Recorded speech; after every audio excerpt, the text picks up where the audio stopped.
हुए 50,000 के एक इनामी आरोपी आकाश जैन को गिरफ्तार कर लिया है। पाइपलाइन से सुरंग बनाकर ऑयल चोरी के गंभीर आरोप इसके ऊपर हैं। 7 आरोपियों को एसओजी पहले ही गिरफ्तार कर चुकी है। अब ये जो मास्टरमाइंड था, जिसके ऊपर 50,000 का इनाम रखा था एसओजी ने, उसको भी अब गिरफ्तार कर लिया गया है। राजधानी जयपुर से बड़ी खबर ब्रेक कर रहे हैं आपके लिए। एसओजी की टीम ने बड़ी कार्रवाई करते हुए 50,000 रुपए के इनामी आरोपी आकाश जैन को गिरफ्तार कर लिया है। पाइपलाइन से सुरंग बनाकर ऑयल चोरी का आरोप है इसके ऊपर। उधर राजधानी में ही संघ के कार्यक्रम में संघ प्रमुख मोहन भागवत ने बड़ा बयान दिया। उन्होंने कहा, दुनिया में युद्ध होने का एक कारण राष्ट्रवाद है। राष्ट्रवाद के नाम पर दुनिया में युद्ध होते हैं। दोनों विश्व युद्ध राष्ट्रवाद के कारण ही हुए। अंतर्राष्ट्रीयवाद की बात करने वालों के लिए राष्ट्रवाद सर्वोपरि हो गया है। कमजोर देशों को इसका खामियाजा भुगतना पड़ता है। दुनिया समाधान की उम्मीद से केवल भारत की ओर देखती है। दुनिया भारत से समाधान चाहती है और भारत ही दुनिया को वो रोशनी दिखाएगा, वो लौ दिखाएगा, जिसकी रोशनी में दुनिया शांति के मार्ग पर आगे बढ़ सकेगी। राजधानी जयपुर में आज संघ प्रमुख मौजूद थे। इस दौरान उन्होंने संबोधित किया एक कार्यक्रम को, जिसमें उन्होंने महत्वपूर्ण बातें कही और मुख्य बयान जो उनके रहे, जो चर्चा में है, वो आपको बता रहे हैं। उन्होंने कहा, दुनिया में युद्ध होने का बड़ा कारण राष्ट्रवाद है। दोनों विश्व युद्ध राष्ट्रवाद के कारण हुए और इससे निपटारे के लिए एक विकल्प के लिए दुनिया भारत की ओर देखती है। नेशनलिज्म खतरनाक है। पहला महायुद्ध राष्ट्रवाद के उदय के कारण ही हुआ। दूसरा महायुद्ध भी इस राष्ट्रवाद के उदय का ही परिणाम है। इसलिए अंतर्राष्ट्रीयता की बात करो तो अंतर्राष्ट्रीयता की बात तो बहुत जोर से हो रही, लेकिन हम देखते हैं कि अंतर्राष्ट्रीयता की बातें करने वाले लोग ही अपने राष्ट्र का स्वार्थ सुरक्षित रख के जितना हो सकता है उतना करते, कभी कभी उतना भी नहीं करते। इसलिए एक तरफ ये ज्ञान की जो साधना है उसमें नए नए बातों का अन्वेषण करना, और दूसरे तरफ इसका उपयोग करने वाला कोई बचेगा कि नहीं, इस चिंता में चिंतन करना। ऐसी स्थिति में आज दुनिया है।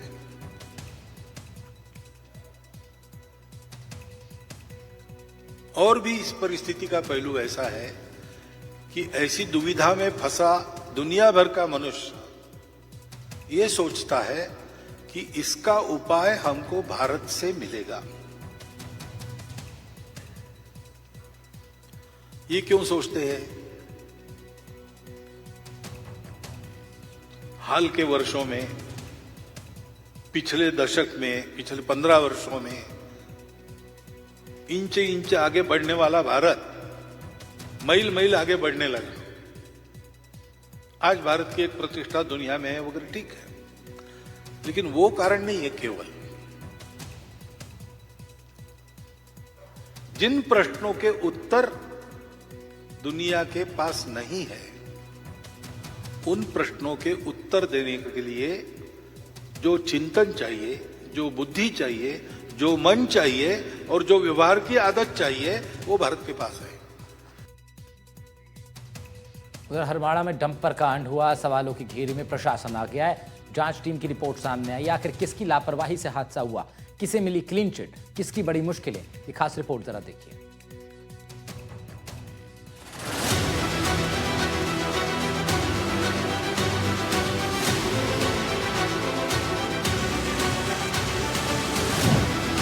हरमाड़ा कांड का सच आया सामने। लापरवाही सबसे बड़ा कारण, खराब रोड, ट्रैफिक की नाकामी, ट्रैफिक पुलिस की गैर मौजूदगी, रॉन्ग साइड ड्राइविंग भी एक वजह। जयपुर का हरमाड़ा वही इलाका जहां तेज रफ्तार डंपर ने पूरे इलाके को दहला दिया। उस दिन सड़क पर हुआ था ऐसा कहर कि लोग आज भी उस मंजर को भूल नहीं पाते। हादसे के बाद सवाल ये उठा कि आखिर हादसे का जिम्मेदार कौन? 6 सदस्यीय कमेटी ने 14 सुझाव दिए। एक्सीडेंट के पीछे बताई कई वजह। लोहा मंडी टी पॉइंट का रिडिजाइन किया जाए, एनएचएआई पीडब्ल्यूडी को दी गई जिम्मेदारी। साथ ही अतिक्रमण हटाने की कार्रवाई का भी सुझाव दिया गया। ट्रैफिक लाइट, स्पीड ब्रेकर बनाए जाए, रोड किनारे बिजली के खंभों को हटाया जाए। सुझाव में आगे कहा गया है कि अवैध वाहन पार्किंग पर सख्ती दिखाई जाए। ट्रैफिक पुलिस वालों की नियमित तैनाती होनी चाहिए। 14 नवंबर पुलिया तक पेट्रोलिंग की व्यवस्था होनी चाहिए। साथ ही रॉन्ग साइड चल रहे वाहनों पर रोक लगाई जाए। 100 फीट रोड पर कट्स को रिडिजाइन किया जाए। जरूरी सेवाओं के लिए ग्रीन कॉरिडोर की व्यवस्था भी होनी चाहिए। 620 मीटर का कार्य शीघ्र पूरा होना चाहिए। साथ ही हाई टेंशन लाइन के पोल को बदला जाए। साथ ही रिंग रोड से जुड़े मार्गों पर ब्रेकर होने चाहिए। सुझाव जो सजेशंस दिए गए थे उस कमेटी के द्वारा, उनके जो पालना है वो की जा रही है। यहाँ पर ये जो पुलिसकर्मी है लगातार लोगों को समझाने की कोशिश करते हैं और ट्रैफिक निकाल रहे हैं, लेकिन लोगों की आदत बन चुकी है इस तरीके की, वो रॉन्ग साइड में आ रहे हैं। सर, आप लोगों की यहाँ पे स्पेशल ड्यूटी लगाई गई है जी। यहाँ पर रॉन्ग साइड में बहुत लोग आ रहे हैं, देख रहे हैं, आप रोक रहे हैं, बिल्कुल बरसों से रॉन्ग साइड ही चले आ रहे हैं। शुरू की प्रॉपर्टी यहाँ बनी हुई है, इस वजह से भी हादसे बढ़ते हैं। जी। देखिए, कहीं ना कहीं जो हादसों का ये जो सिलसिला है ये इसलिए भी बढ़ जाता है क्योंकि लोगों की ये एक टेंडेंसी बन गई है, ऐसी आदत बन गई है। हालांकि ये लोग रोक रहे हैं उनको, मगर उसके बावजूद वो बार बार रॉन्ग साइड से आने की कोशिश कर रहे हैं। कार्रवाई यहाँ पर की जा रही है। लेकिन जो 6 सदस्य की टीम थी, उन्होंने जो सुझाव दिए वो हमने आपको बताया। उन सुझावों को पूरा करने के लिए जेडीए जो है वो जो अपनी तरफ से काम है वो करेगा। साथ ही सेक्टर रोड के जो काम है उनको पूरा करने के लिए जो सदस्य की जो टीम है उन्होंने सुझाव दिए हैं। जांच समिति ने स्पष्ट कहा कि यदि मौके पर ट्रैफिक पुलिस की प्रभावी मौजूदगी होती तो हादसा इतना बड़ा नहीं होता। व्यवस्था तो हुई है, काफी सुधार है पहले से। तो आने जाने में थोड़े कई तरह के मुंडी आदमी वो थोड़ा उप टूक हो रहे हैं, अभी बाकी व्यवस्था ठीक हो रही है। जैसे जैसे हाई टेंशन पोल है ना, ये काफी जगह रोक रखा है, तो यहाँ थोड़ा घुमाई है और यहाँ ये हाई टेंशन आ गया तो ये जगह थोड़ी कम है, तो इसलिए बड़े साधनों में घूमने में थोड़ी परेशानी होती है। तो ये हट जाए, कोई सिंगल बन जाए तो अच्छा रहेगा। हरमाड़ा के न्यू लोहा मंडी रोड पर 3 नवंबर को हुआ क्या था? दरअसल डंपर ने कई लोगों को कुचला था। नशे की हालत में डंपर ड्राइवर था और हादसे से पहले कार चालक से बहस हुई। रॉन्ग साइड में 700 मीटर तक आया था। हरमाड़ा डंपर कांड की रिपोर्ट ने कई सवालों को जन्म दिया है। क्या होगी अब कार्रवाई, ये बड़ा सवाल है। और क्या किसी का चालान होगा? रिपोर्ट पेश हो चुकी है और कई सुझाव दिए गए हैं। अब गेंद प्रशासन और सरकार के पाले में है। जयपुर से विश्वास शर्मा की रिपोर्ट, एनडीटीवी राजस्थान।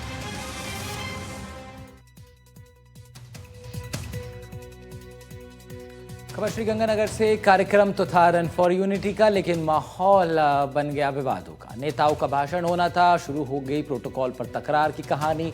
विधायक और कलेक्टर हो गए आमने सामने। मुद्दा पहले कौन, चलिए दिखाते हैं आपको। प्रोटोकॉल की ढीली कड़ियों में ऐसे उलझ गई राजनीति और प्रशासन की ये जोड़। विधायक और कलेक्टर में हॉट टॉक। यूनिटी मार्च में हुई तीखी नोकझोंक। डेकोरम पर सड़क पर high voltage drama. MLA Jaydeep और कलेक्टर में बहस। कार्यक्रम की तैयारी पूरी थी, भीड़ जुटी थी, कैमरे चालू थे और बस इंतजार था कार्यक्रम शुरू होने का। लेकिन जैसे ही शुरू हुआ, प्रोटोकॉल की किताब खुली और माहौल गर्म हो गया।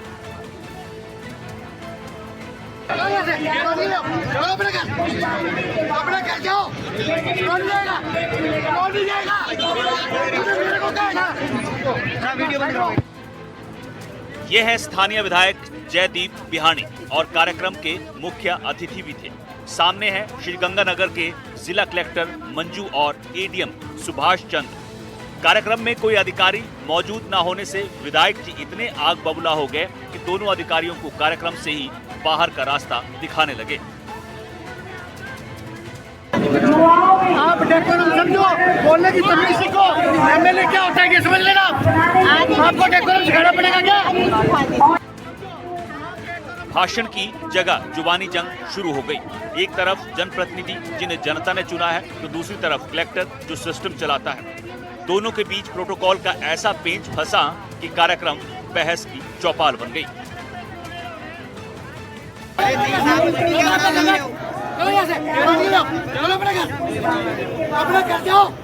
वीडियो ना बनाओ, भाई जी को माना करने लग रहे हो। ये वही प्रोटोकॉल है जिसमें कौन पहले आएगा, कौन बाद में बोलेगा, कौन कैसे बोलेगा, कौन किसके साथ कैसे बात करेगा और किसका स्वागत करेगा, सब तय होता है। लेकिन आज प्रोटोकॉल पर पावर गेम देखने को मिला।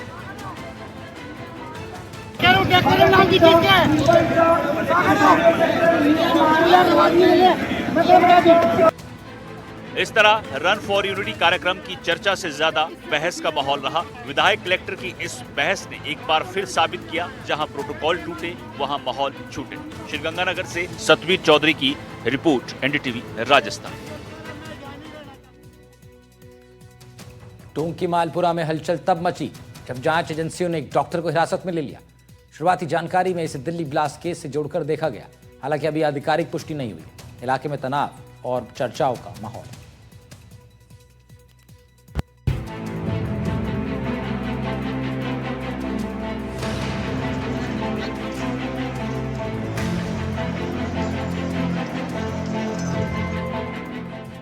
बम धमाके से दहली थी दिल्ली। एक्टिव मोड में जांच एजेंसियां, ब्लास्ट कनेक्शन की जांच तेज। मालपुरा में हुई अचानक कार्रवाई, डॉक्टर को हिरासत में लिया। एजेंसियों का सीक्रेट ऑपरेशन। क्या राजस्थान से जुड़े हैं ब्लास्ट के तार?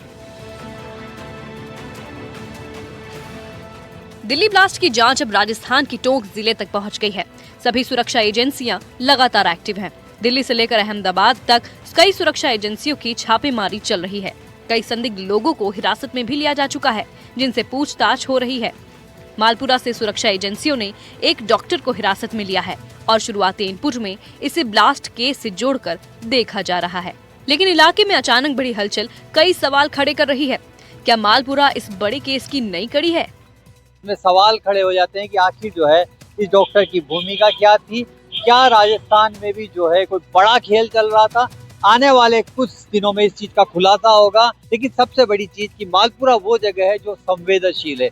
उसके एक समुदाय विशेष के मोहल्ले से जो है एक डॉक्टर को हिरासत में लिया गया है। और ये जानकारी महत्वपूर्ण है कि टोंक तक जो है क्या कोई सूत्र है, कोई कड़ियां जुड़ रही है, देखने वाली बात होगी। लेकिन फिलहाल जिस तरह की देश में घटनाएं हुई है, चाहे गुजरात की बात हो, चाहे दिल्ली की बात हो, चाहे कश्मीर की बात हो, तमाम जो पढ़े लिखे नौजवानों की जो संलिप्तता पाई जाती है, उसके बाद में डॉक्टर को हिरासत में लेने की ये बड़ी खबर है।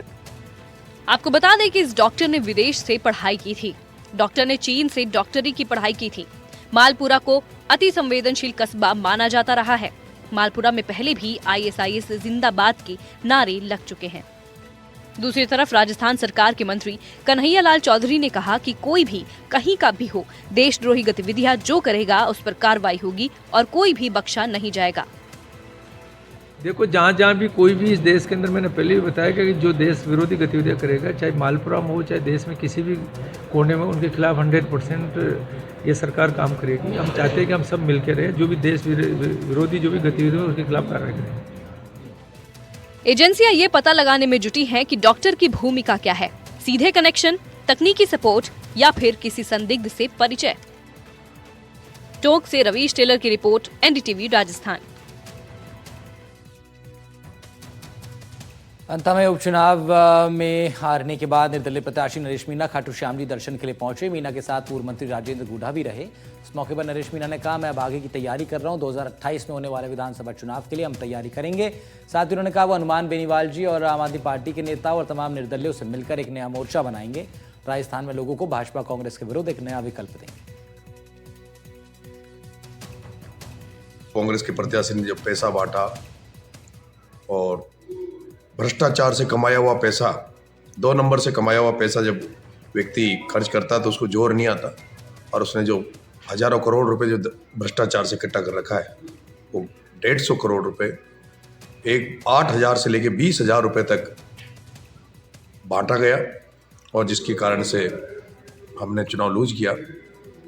अगर हम लोग 10,000 वोट भी उधर से हमारा आ जाता तो शायद हम चुनाव जीत जाते। लेकिन फिर भी सर्व समाज के जो मतदाता थे, सर्व समाज ने हमें स्वीकार किया और आशीर्वाद दिया।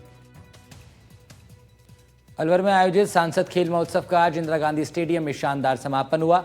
खेल उत्सव के अंतिम दिन स्टेडियम में सुबह से उत्साह और रोमांच का माहौल देखने को मिला। जिले के ग्रामीण क्षेत्रों सहित दूर दराज गांव से आए सैकड़ों बच्चों ने विभिन्न खेलों में दमखम दिखाया।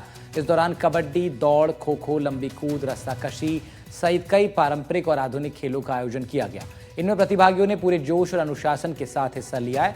खेल उत्सव का उद्देश्य ग्रामीण प्रतिभाओं को मंच देना, खेल भावनाओं को बढ़ावा देना और बच्चों को नशे और गलत संगत से दूर रखना है।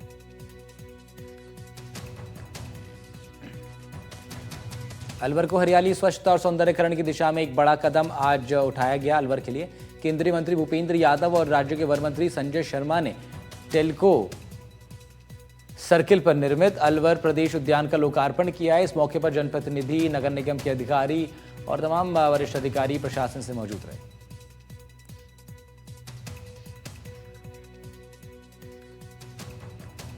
दौसा में जनजातीय गौरव दिवस के उपलक्ष्य में शुक्रवार को भव्य जिला स्तरीय कार्यक्रम आयोजित हुआ।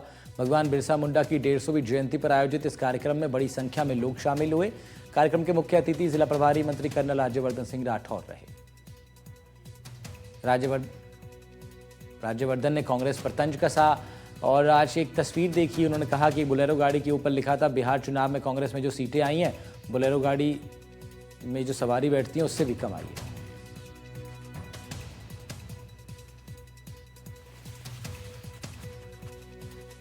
एक साधारण परिवार से एक युवक ने, जनजातीय युवक ने, जब समय अंग्रेज जंगल अपने कब्जे में ले रहे थे और धर्मांतरण करने की कोशिश कर रहे थे, तब एक आंदोलन खड़ा करा। ऐसे भगवान बिरसा मुंडा जी की जयंती के अवसर पर प्रधानमंत्री मोदी जी ने जनजातीय दिवस की घोषणा करी। हमने 2024 से लेकर 2015-2025 तक जनजातीय वर्ष भी मनाया। जनजातीय दिवस मनाने का मकसद है कि परंपरा भी और प्रगति भी। बिरसा मुंडा जी की 150वीं जयंती पर सवेरे व्यास सर्कल से अंबेडकर सर्कल तक भव्य रैली आयोजित हुई, जिसमें जिला प्रभारी मंत्री झावर सिंह खर्रा पहुंचे थे। उन्होंने हरी झंडी दिखाकर रैली को रवाना किया। बिरसा मुंडा जी की फोटो प्रतिमा पर माल्यार्पण कर उन्होंने शुरुआत की। जिला कलेक्टर भी इस दौरान मौजूद रहे, उन्होंने भी पुष्प अर्पित किए हैं। रैली में अलग अलग विद्यालय के बालक बालिकाओं और स्काउट के स्टूडेंट्स ने हिस्सा लिया। धरती आबा भगवान बिरसा मुंडा की 150वीं जयंती के उपलक्ष्य में सिरोही में भी जनजातीय गौरव सम्मान के तहत जिला स्तरीय कार्यक्रम हुए। प्रभारी मंत्री यहाँ के बिश्नोई हैं, जिनकी अध्यक्षता में आबू रोड स्थित ब्रह्मकुमारी संस्थान में ये कार्यक्रम संपन्न हुआ। यहाँ भी अधिकारी और जनप्रतिनिधियों के साथ जनजातीय समुदाय के लोग बड़ी संख्या में पहुंचे।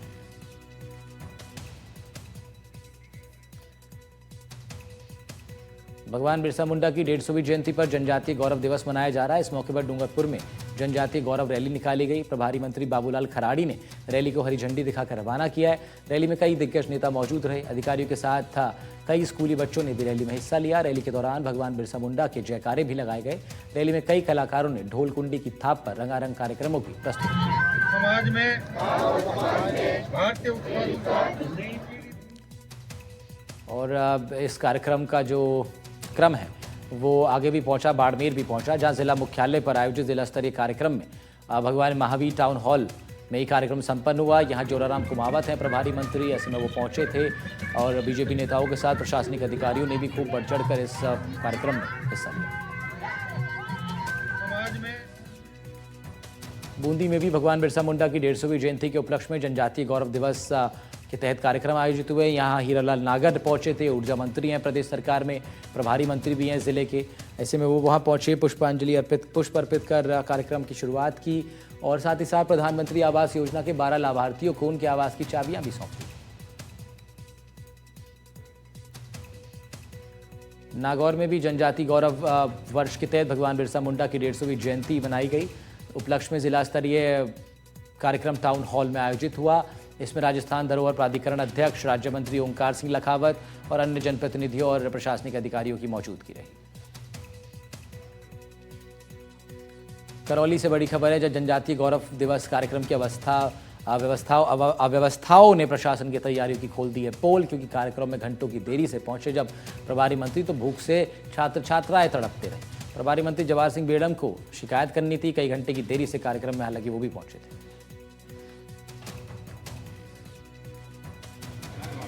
कितने बजे के आए हैं आप यहाँ? 11 बजे की। 11 बजे के लिए क्या व्यवस्था की गई यहाँ पर? कुछ भी नहीं, कुछ भी चाय नहीं, के अलावा। चाय के अलावा। अब कहाँ जा रहे हो आप? घर पर। घर पर। अभी तक आए कि नहीं आए? अभी तक नहीं आए। घर में कौन लेके आया आपको? तो अब कहाँ जा रहे हो? 3:30 बजे। क्यों ऐसा क्यों? आप इतने जल्दी क्यों जा रहे हो? बोर हो गए? खाने पीने के लिए कुछ मिला आपको? कुछ नहीं दिया गया है? चाय भी नहीं? और कुछ नहीं दिया? पूरे देश में आज 15 नवंबर जनजाति गौरव दिवस के रूप में मनाया जा रहा है। भगवान बिरसा मुंडा जी का 150वां जयंती समारोह भी है और इन 150 वर्षों में भगवान बिरसा मुंडा जी के व्यक्तित्व और कृतित्व से हम लोग सीख कर कितना आगे बढ़ पाए, इसका चिंतन भी किया गया है। जवाहर सिंह बेडम को सुन रहे थे। अब आगे बढ़ते हैं। अलवर के प्रभारी मंत्री डॉक्टर खिरोड़ीलाल मीणा अलवर पहुंचे, जहां सर्किट हाउस में जनप्रतिनिधियों से मुलाकात की। प्रशासनिक अधिकारियों से भी उन्होंने बातचीत की है। डॉक्टर मीणा ने इस दौरान प्रेस को संबोधित करते हुए कहा कि प्रदेश सरकार किसानों के हितों की रक्षा के लिए प्रतिबद्ध है। कृषि क्षेत्र में गड़बड़ियां और कालाबाजारी में लिप्त लोगों पर कार्रवाई हो रही है। मीणा ने यह भी चिंता व्यक्त की कि किसान दिन रात मेहनत करता है, उसकी फसल की सही कीमत उसे मिलनी ही चाहिए। प्यासी किसानों को उचित मूल्य दिलाने के लिए भी सरकार प्रयास करेगी, ऐसा उन्होंने आश्वासन दिया। छापा मार मीन्स ऐसा नहीं कोई हम ऐसा अभियान चला रहे हो, पर जब से मंत्री पद का कार्य मैंने संभाला है, जो 5-6 महीने हो गए, तो मैंने समझा किसानों की जो परेशानियां हैं उनको ज़मीनी हकीकत पे उतारें, देखें, उनका समाधान करें। तो इसलिए रासायनिक खाद के कारखाने पकड़े थे, जहाँ नकली खाद पाया गया, उनके खिलाफ मुकदमे दर्ज हुए, उनके लाइसेंस निरस्त कर दिए, सस्पेंड निरस्त कर दिए।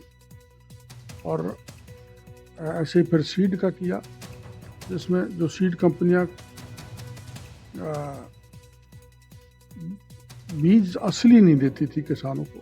बीज 2 तरह का होता है, फाउंडेशन और टीएल सीड। उसको तैयार करने में बड़ी दिक्कत आती है। यहाँ रुक रहे हैं एक छोटे से ब्रेक के लिए, अन्य बड़ी खबरों के साथ वापस लौट रहे हैं।